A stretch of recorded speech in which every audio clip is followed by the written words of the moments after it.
Paris est un escargot. Certes, Paris ne mange pas de salade, mais c'est un escargot quand même. Un escargot d'arrondissement. Un arrondissement, c'est une division administrative avec à sa tête un maire élu. À Paris, il y en a 20, numérotés de 1 à 20, qui forment une spirale qui part du centre, un escargot. Citons ensemble dans ce dédale quelques lieux connus de tous. Le musée du Louvre se trouve dans le 1er arrondissement, la Tour Eiffel dans le 7e, les Champs-Élysées sont dans le 8e et le Sacré-Cœur dans le 18e. Mais pour les Parisiens, les arrondissements ne sont pas uniquement des zones administratives ou géographiques. Ce sont des univers. Chaque numéro d'arrondissement évoque à tout Parisien quelques clichés bien définis. À l'ouest, il y a les riches. Si le 7e, le 8e et le 15e arrondissement sont bien lotis, c'est le 16e qui est l'archétype de l'arrondissement bourgeois, avec ses beaux immeubles et ses rues calmes, où se côtoient des vieilles dames aux caniches toilettées et des hommes d'affaires pressés. On dit d'ailleurs, pour décrire une personne chic, guindée, qu'elle fait très 16e. Comme dans la plupart des grandes villes européennes, les arrondissements les plus pauvres, eux, se trouvent au nord-est de la ville. Dans nos latitudes, les vents soufflant principalement d'ouest en est, la répartition de la population se serait rapidement opérée lors de l'industrialisation du XIXe siècle. À l'ouest, la bourgeoisie protégée des fumées, à l'est, les ouvriers sous la fumée.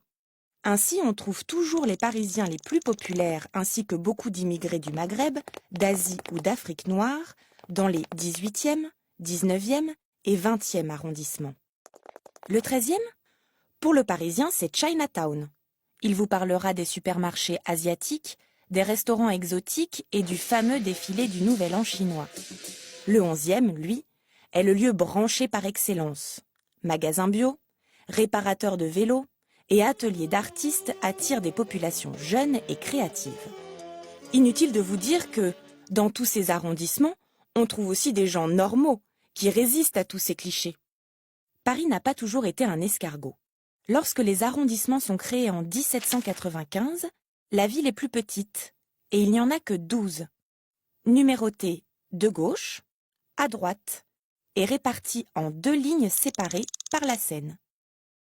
En 1860, alors que le préfet Haussmann dirige d'immenses travaux dans Paris, la ville s'agrandit en annexant les communes limitrophes. Il faut alors créer de nouveaux arrondissements. On redécoupe, on recompose.